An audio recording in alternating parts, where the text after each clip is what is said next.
The police are meant to protect us from the worst of society. We trust them to uphold the law and keep us safe. But what happens when the protector becomes the predator? He's performing as the protector of the public. On the other hand, he's actually a really dark monster. Is that how you obtain this material? And the people who are meant to keep us safe become dangerous. I'm arrested on suspicion of attempted murder. Even though you're a police officer, people will feel that they're above the law. But how would you catch a criminal who thinks like a cop? He's got a head start on the investigation team. He's panicking at this point, and he's now running. I've enlisted the help of 3 experts. 2 senior officers that have put hundreds of offenders behind bars. Most people, they know when their back's against the wall and they're going to get convicted for something. The horror, he's one of us. And a leading psychologist who can analyse the criminal mind. Underlying that anger is the need to dominate, is the need to control. In this series, I'll discover cops who put themselves on the wrong side of the law. He's like a Jekyll and Hyde character. Abuse their power and commit horrific crimes. We should never have had that badge, ever.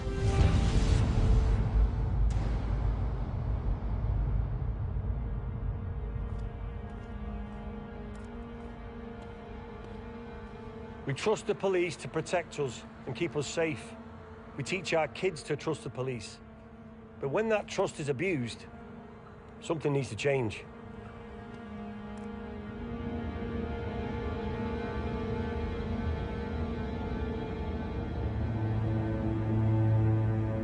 In 2010, 16-year-old Lauren Taylor heads to the cinema with a guy she'd been swapping text messages with.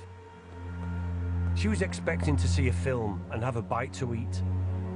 Even though he was a few years older, she trusted him because he was a police officer. Lauren stayed silent about what happened next for 6 years. Now, with the help of Fiona Mallon, a seasoned detective chief superintendent with over 30 years' experience, I'm uncovering the shocking truth about what happened that day and what had happened to countless other women leading up to it. It starts in 2016 when a lady comes forward reporting allegations of rape against a serving Metropolitan Police officer, Adam Provan, that happened 6 years previously when she was only 16. That must have been horrendous. Fiona Mallon was serving at the time this story broke and remembers the reaction inside the Met. How did you feel personally when you heard about these accusations about one of your own? The shame, the disgust, and just the sheer anger that all the hard work that we've done in policing, and he's gone and done that. It's just sheer anger. It's just, you can't describe it how you feel. If you're a predator and you're skilled and you're knowledgeable, and you've got all the power, the warrant card, the uniform, the cuffs, everything, then you are the archetypical predator, aren't you? You are prepared. You know what you're doing and you think you're going to get away with it.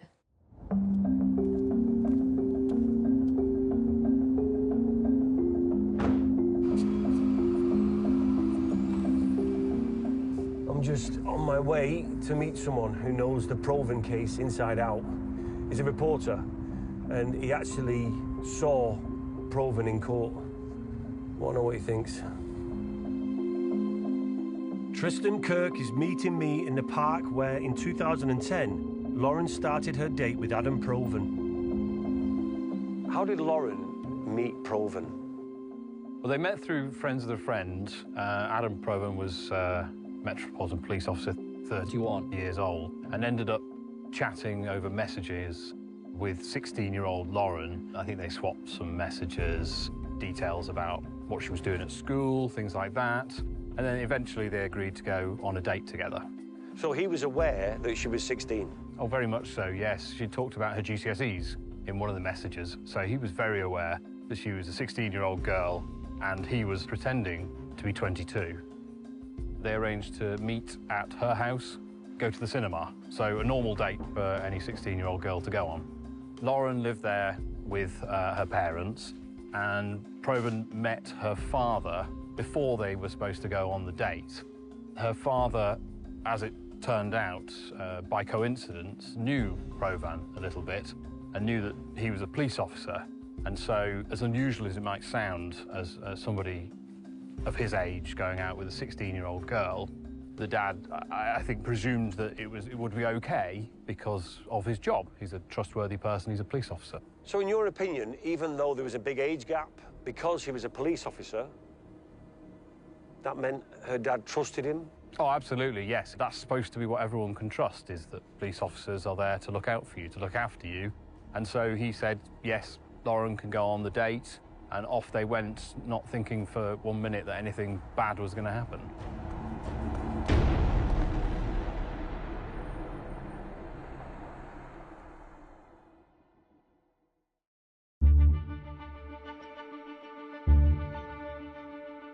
It would take 6 years for Lauren to come forward and report Provan's assault. A further 7 years on, in 2023, she waived her right to anonymity to give a media interview and tell the world what had happened to her. He asked me for a date. So from there, we obviously made arrangements to go out. He was going to come to my house, obviously meet my dad, and then we were going to go to the cinema. So on the day of him coming, I think he messaged me in advance and just said, like, the cinema time is at this time. And he said, would I mind if you took me to a park first? And then we kind of went on our way, but we ended up in, I'd say, like a country park. We were walking hand in hand, and the next minute we were kind of like walked through an entrance to a woods. There was like a massive fallen down tree, and I remember him going to sit on the tree, and I remember him asking me for a kiss.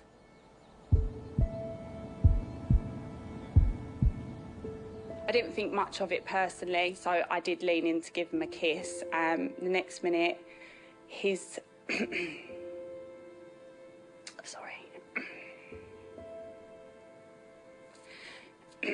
his hands were on my breast and he was kissing my neck.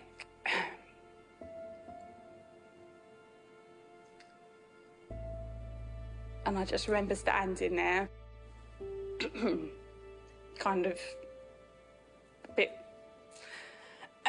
like a plank of wood, I guess, just not really doing anything, but he was all over me, and at that time I didn't tell him to get off, but it's not something that I wanted. And then I remember him going to his back pocket and pulling out a condom and saying, shall we have sex? And I remember just not making any eye contact with him, not looking at him, not really engaging with him, but I said no. And I can't really remember how, but I just remember being pushed towards like quite a big tree that was standing.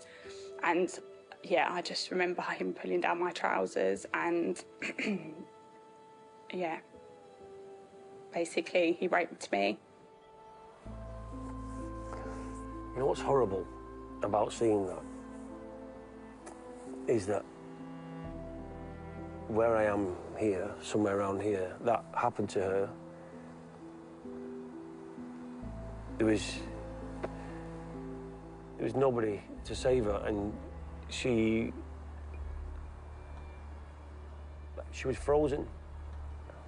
And this man raped her in broad daylight, and she couldn't do anything about it.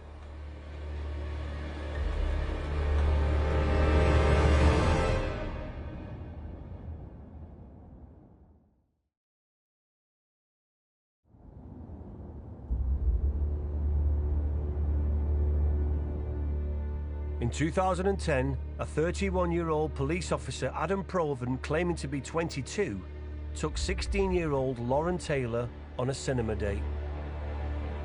But rather than going to the cinema, he took her to a public park and raped her. I just think, looking around us here, I mean, he could have been caught. Was he not afraid of someone walking past, someone catching them in the act? It's absolutely brazen, and yes, it was during the day. Anyone could have come past, anyone could have seen them, but this police officer had a level of arrogance, confidence that he could get away with things. Once Proven had done what he did here, what happened after that? He took her to a McDonald's. They got milkshakes. When they were at McDonald's, they sat in the car, and she remembers him scrolling through his phone, looking up what was on at the cinema, picking out some of the films and explaining the plot so that if anybody asked, then that's what they would say had happened. So he's already thinking of how to cover up where they've been, what they've been up to. If she goes home and describes a film, it covers their tracks of where they've actually been, was here. Yes, he provided himself with an alibi and had already started to build up in his mind that if she said something had happened, accused him, then she could be called a liar. Lauren had stayed silent for 6 years, but in 2016, her accusation kickstarts an investigation into police constable Adam Proven. He's arrested and interviewed under caution by his colleagues in the Met. What do we know about Adam Proven? So Adam Proven started the Met Police Service in 2003. His first station was Forest Gate, which is in the borough of Newham. He would have been responding to all types of crime. 999 calls, inquiries in the streets, covering theft of motor vehicles, burglary, sexual assault, and meeting victims or witnesses of crime at their most vulnerable. So Proven would be dealing with people who are in a difficult situation, where you need empathy and compassion. Yeah, he'd have to be a good communicator, but also a level of confidence, reassurance, to get the person's trust, to tell them what's happened, so that the police can do everything they can to then find out what's happened and investigate. On the surface, Proven seemed like a dedicated cop, but something darker hid beneath. Knowing he'd need an alibi, he planned carefully. When questioned in 2016 about Lauren's allegations of rape, he denied everything. So now it was all down to her word against his. The main piece of evidence at this time would have been her statement. So that's taken by specially trained and qualified and really experienced officers. And it's taken over a number of days. And it gives the opportunity for Lauren Taylor to just say everything freely, without interruption, to give an account as best as they can, over and over again, until they're ready to move on. And then the officer will come in with more kind of probing questions to get any clarity they may need. And they feel relaxed and in an environment, often we call them victim suites. Right. It's away from a police station, away from sort of uniform officers in another area. We'll have a whole range of support, as well as the police, as they give their account. Is the reason they ask them to keep going over the statement again and again, and is that in case of any discrepancies in the story, in case the story changes? From my experience, it's around the more you can get the recall of the victim, the more they can remember. Okay. Was there a cafe nearby? Could you smell anything? Right. And suddenly you're getting all the senses come forward, right, where you start imagining. It can be traumatic for the victim. It is traumatic. Because you're reliving it, basically. You're reliving it, but actually it's triggering other memories and potentially other witnesses. So yeah, there was an ice cream van, I don't know, for example, or there were people playing tennis, but suddenly you're thinking, you're getting into it. So the recall is really important around triggering memories. Lauren will never forget that day. She must have been terrified. To try and understand what she went through and what it took for her to speak out some 6 years later and then go public with her ordeal, I need to speak to an expert. Serena. See you. Good to see you again. Yeah.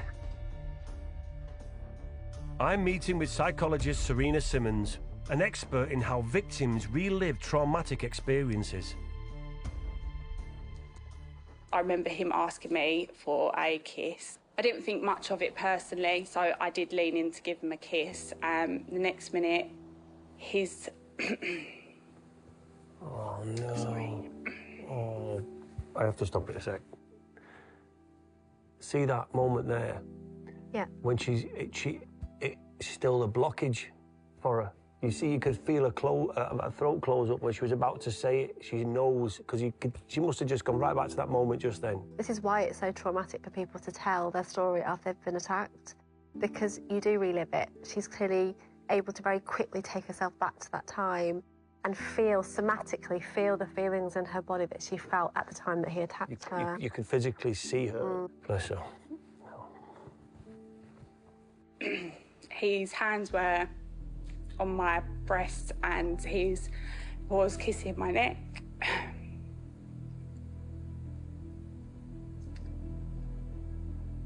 And I just remember standing there, kind of a bit like a plank of wood, I guess, just not really doing anything. So she's, in her description, she's frozen. Like she just went sort of numb and froze in that moment when he's raping her. Is that common, that you just freeze? She must have been utterly terrified, and I think we need to be mindful of how, when things like that happen, they often happen so quickly, and the shift for her potentially was so rapid that she didn't have time to process what was happening. So much needs to go on. When you're processing information as a human, you are taking in an inordinate amount of information that you're processing at any one time through all of your senses. So this is a complete sensory overload. And when you are faced with a situation like that, often your only defense is to stay as safe as possible. And that is literally a defense mechanism. It's a survival mode to freeze in a situation that is so utterly frightening. Wow. Well, I remember just not making any eye contact with him, not looking at him, not really engaging with him, but I said no.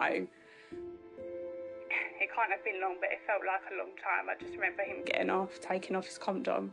I remember throwing it down to the floor.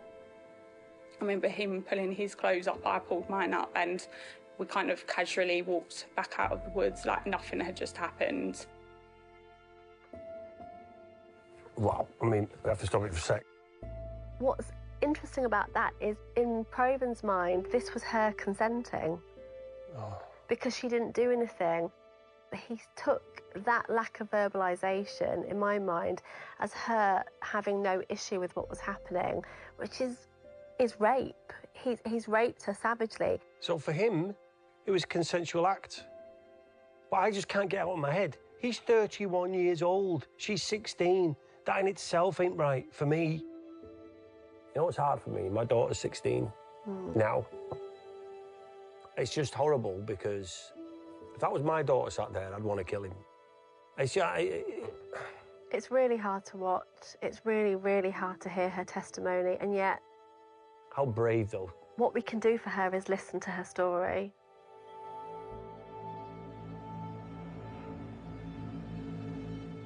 Lauren was only 16. She was a kid.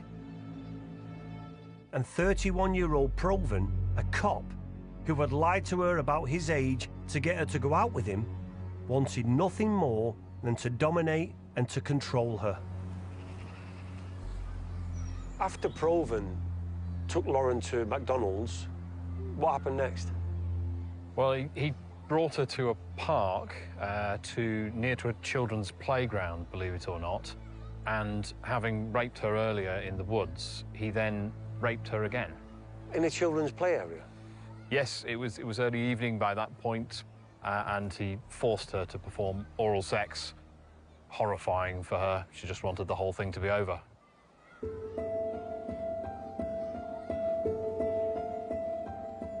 What I'm hearing is horrific.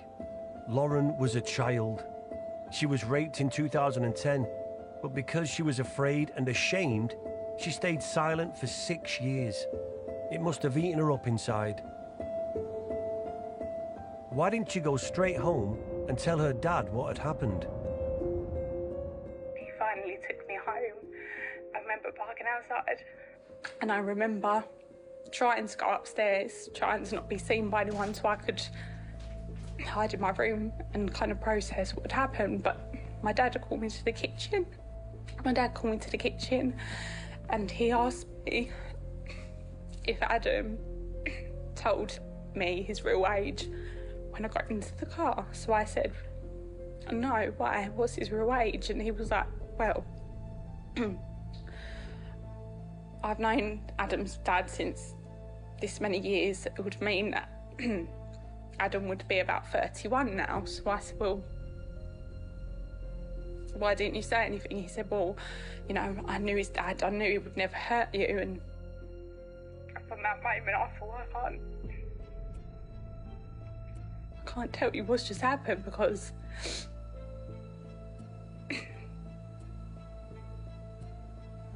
I didn't want him to blame himself, so...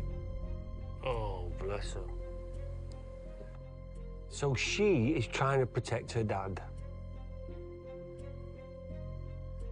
Because she knows her dad would blame himself, which I would, well, 100%, because I've consented for her to go out with him and saying he won't harm you. Yeah. Imagine her dad watching that. It'd kill him. I mean, it'd break him. It's a lot to cope with.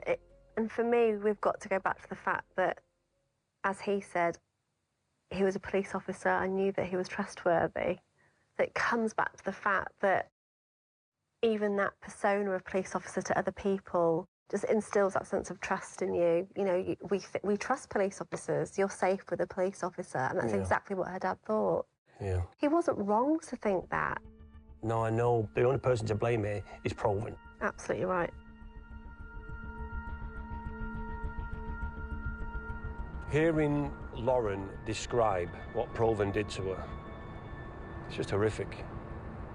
It makes me think, what else has he been up to? Was this a one-off, or are there more survivors waiting to come forward?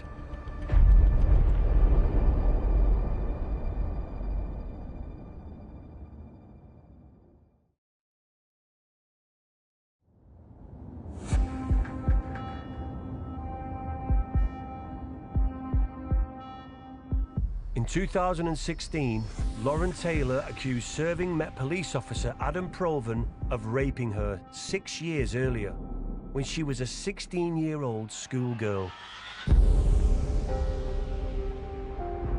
As his colleagues in the Met conduct an investigation into these allegations, they make some shocking discoveries. Proven joins the Metropolitan Police Service in 2003. Only 3 months after joining, allegations are made by a 15-year-old around sexual touching. What? He's interviewed under caution for those matters, which aren't proceeded with. So, from my understanding, no further action was really taken against Proven at the time, and he was allowed to continue in his role, as was, because there are often things said by members of the public which haven't got any depth to them or aren't looked into any further because they seem malicious.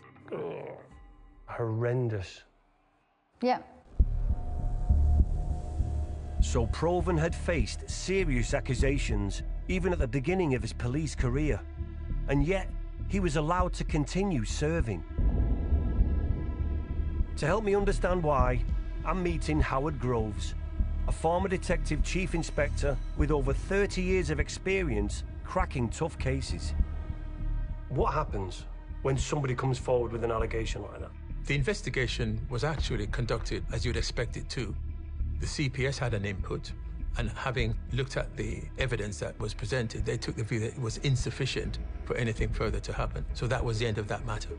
And was that the only allegation made against him? No, other allegations followed. Between 2003 and 2005, a police officer, so a colleague of his, spoke to her line manager and made an allegation of harassment against Proven. I think she goes on to also state that he had burnt her with a kettle. Well, that just shows you how serious this was and how horrendous it was what he did to these women. Yes, they would tell him to avoid contact with her, leave her alone, and that she should just, not really take the issue any further, want to protect her career. So she did exactly as was said. She just thought she'd leave that matter and that would be the end of it. We know that that wasn't, because years after that, he was still trying to harass her. It seems unbelievable that Proven's managers in the Met would try and brush this fellow officer's reports under the carpet. A lady comes forward, a fellow police officer, lifts her head above the parapet and says, I'm not happy with how this guy's behaving. What's your opinion of how they dealt with that? That wasn't the way it should have been dealt with. It's easy to say that it was back in 2005 and the police have moved on, and when allegations are made, they investigate them a lot more robustly. But that's how things were at that particular time in the Met. When the allegation is made against Proven, how do they investigate him? Well, they seized his phones. And when they interrogated that phone, they realized that there were 751 female names on his phone, and they all had sexual derogatory remarks made against them. He was obviously spoken to. There was no suggestion that he was interviewed or arrested for that matter. It just sounds to me like somebody who's obsessed with women and seeing them in a very sexual way. But the way he's talking about them and the way he's putting them in his phone. I think the easiest way of describing him is a predator. He's a sexual predator. And someone like that shouldn't be anywhere near the police service.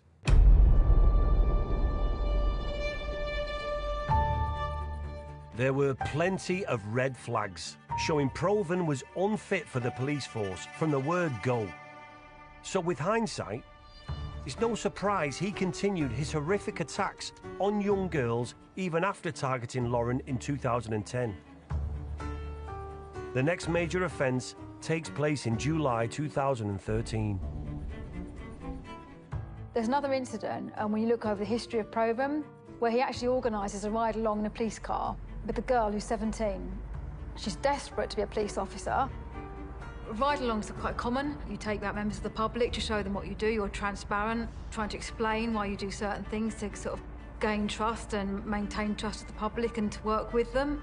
So it's a really good initiative. But in this scenario, it's quite unusual for a 17-year-old girl to be invited in and to go on a ride-along alone with Proven, who is obviously driving her around. I mean, he's getting a young girl in his car. She's thinking, wow, in a police car with a police officer, isn't this great? And then he's abused that situation. Yes. She goes on this ride along, out and about, on patrol with him, but she's really uncomfortable with how he's behaving towards her, and she comes forward and also reports his behaviour to the police internally. Proven was using his police position to exploit vulnerable women and girls. He's like a Jekyll and Hyde character. He's charming, he's confident, he's been on the front line in a high-profile job, response card, dealing with everything and everyone. He's confident, he thinks he's untouchable. As a trustworthy cop, Proven has the perfect cover for his predatory behaviour. What's going on inside this guy's head? To think any of this is remotely acceptable. He's completely mentally immature. He doesn't know how to have a healthy relationship. He doesn't know what a healthy relationship would look like.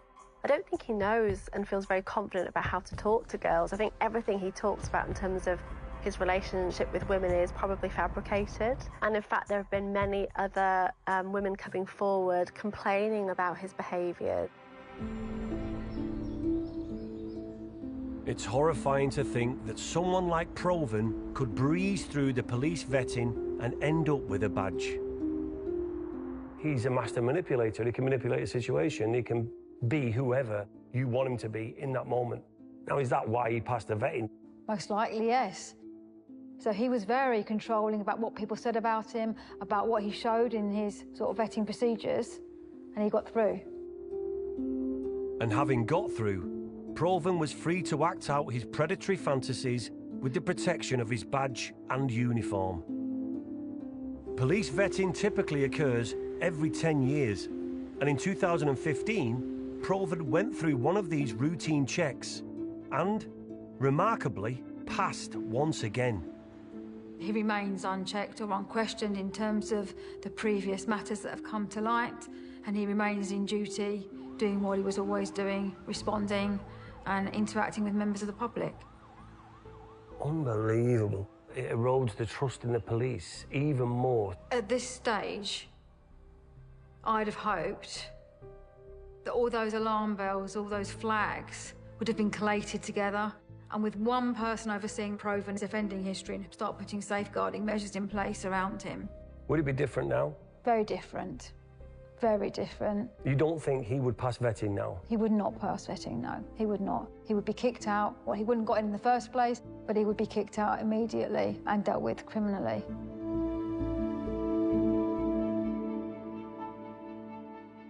The more I learn about Proven, shocked isn't the word, I'm disgusted.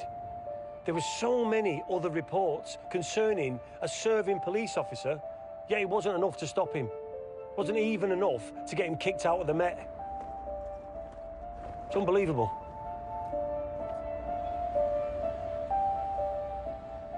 I think people probably did notice that there was something strange about him. I think he probably presented as quite a strange person at times.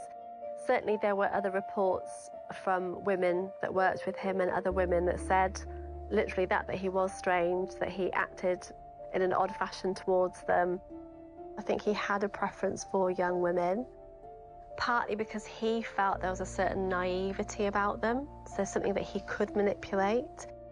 And I think what will probably come out over the years is that he's tried to do this with many, many different people.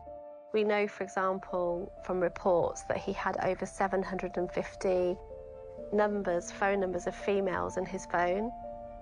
And I think that this was his attempt, in his mind, to start relationships with women that he just met really innocently. So lots of those women that gave him their number, I think probably a lot of them weren't real, they were fantasy, because they were fantasy relationships that he was having with people. But there'll be lots of people that maybe just paid him a little bit of attention, but he saw that as something bigger than it was. And this is what he does. He over-exaggerates any interaction that he has with a female because he doesn't know how to relate to a female. Proven blurred fantasy and reality, and his police status enabled him to slip through the cracks for years. He somehow managed to pass vetting twice. Chances to stop him were missed. What frustrates me so much is if they had done something about Proven before, when these allegations were made against him, then maybe this would never have even happened to Lauren. I don't think there's a maybe about it. He absolutely would not have been in the position to carry out the attacks on Lauren in 2010 if proper action had been taken against him in the early 2000s, when anybody with a sensible head on would have known that this guy is somebody who shouldn't be in the Metropolitan Police Force and should be, if not under criminal investigation, should be under disciplinary investigation and kicked out of there. And then in 2010, he wouldn't be a Metropolitan Police officer. He wouldn't be a trusted member of the community. He wouldn't be somebody whose word is taken as his bond. It took Lauren Taylor coming forward in 2016 to eventually kickstart the investigation into Proven. Thankfully, other victims were inspired by her courage. So off the back of Lauren's bravery and courage in coming forward, other victims gain the confidence to make allegations against Proven, and the floodgates open. So the 17-year-old girl who was in the ride-along and later become a police officer makes a series of rape allegations against Proven. But before it could go to trial, the officer withdrew the charges, citing a lack of support, leaving Proven able to deflect all allegations against him. I think sadly it says quite a lot about the culture of the police at the time. So this was an officer who knew that if she came forward with her testimony, may not be believed, a case may not be taken forward. She would also have known how much a victim has to go through in order to give their testimony. So the fact that she would have had to divulge that to her peers and colleagues and fully expose herself, her world, her life to those people when nothing may happen with that information, obviously contributed to her not wanting to say anything at that time. But Lauren, determined to see justice for herself and fellow victims, did push ahead, and Proven was at last charged with rape in July 2017. After 15 years of accusations from 4 different women, Adam Proven finally faced trial. What happens when this goes to trial? There was actually a hung jury, so that meant that they had to have a retrial. Right. they couldn't come to the verdict, guilty or not guilty, so... No.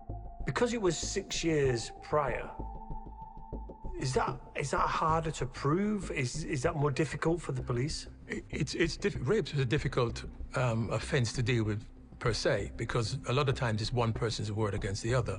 Obviously, it's one that's 6 years old. The opportunity for, say, forensic evidence to be gathered, identifying weaknesses, that may prove a bit difficult.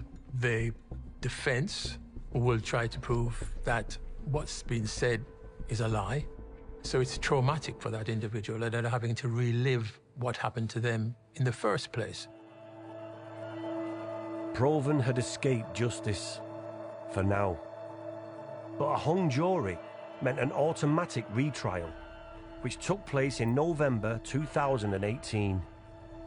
At the second trial, he was convicted and sentenced to 9 years imprisonment. However, there was a technicality in relation to the second trial when the defense argued that there was information that was not provided to the jury, and as a result of that, the appeal courts agreed with that, and he was released from prison.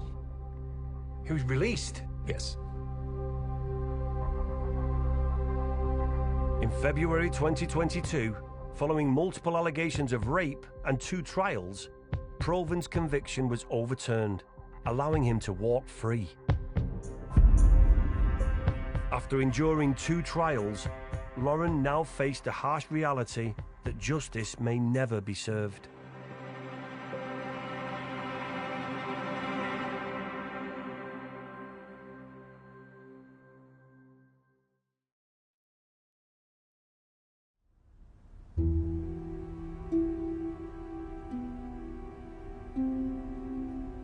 Lauren Taylor, raped aged just 16 by a serving police officer twice her age, has endured 2 trials, only to see the man who raped her walk free.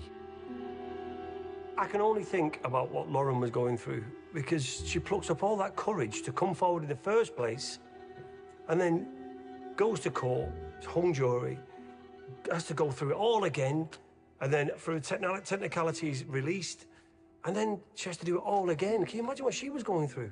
It would be very easy for a lot of survivors to say, you know, I've had enough. I just can't put myself through all this again. But she showed the fortitude to be able to say, you know, I'm sticking with this.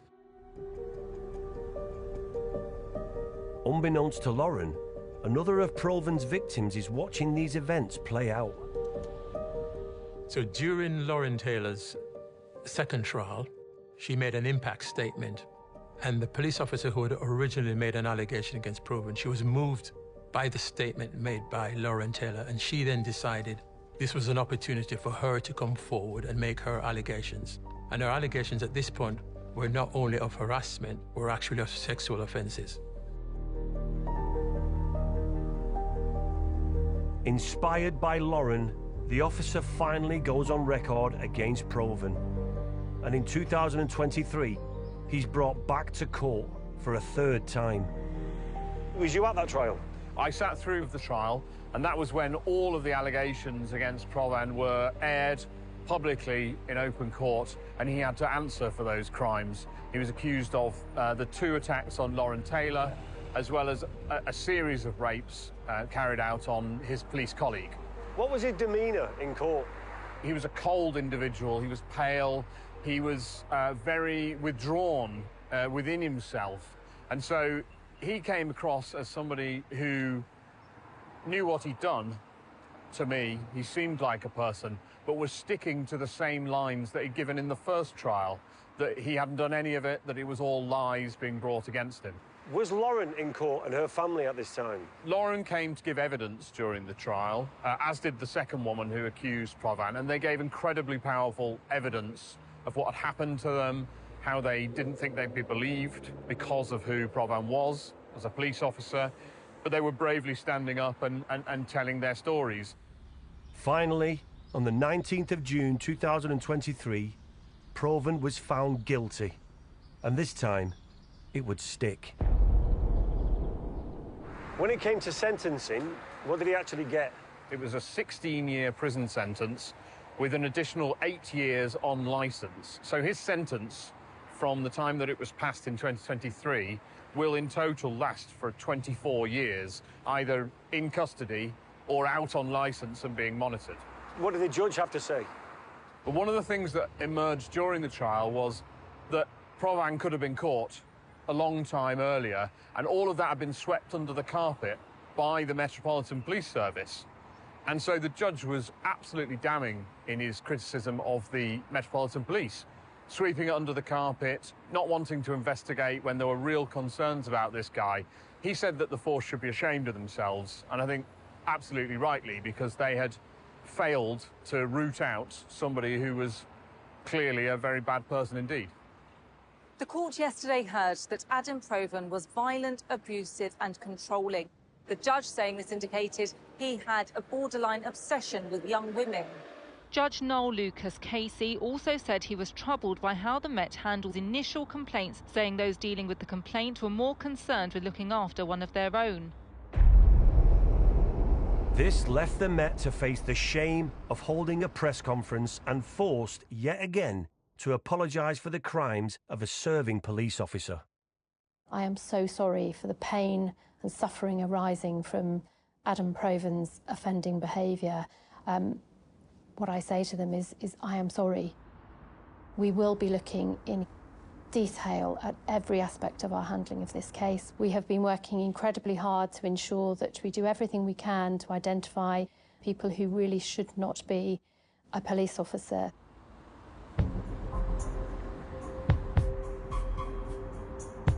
There's no doubt that following the exposure of horrific sexual crimes by a number of its officers, that the Met has been forced to clean house.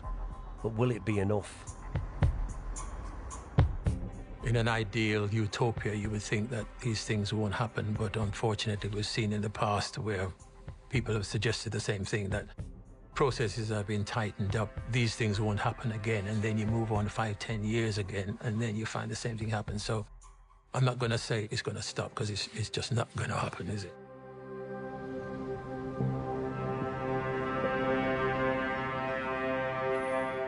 Is it possible that there's another Adam Provan out there? I think anything's possible. You can have the best culture in the world that will stand up to fight against and challenge this sort of behaviour, but you could still have somebody commit these sorts of crimes. And how do we stop it? I think what we do is we never give up, and we keep learning, and we look for the danger signs, and then we take action to get rid of them, to get them out, or we don't let them in the first place.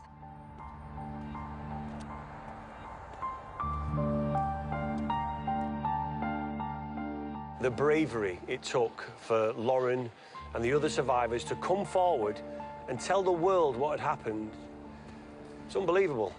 But what I'm angry at is the culture of the Met let him carry on and use his position as a cover for years. Nothing like that can happen again.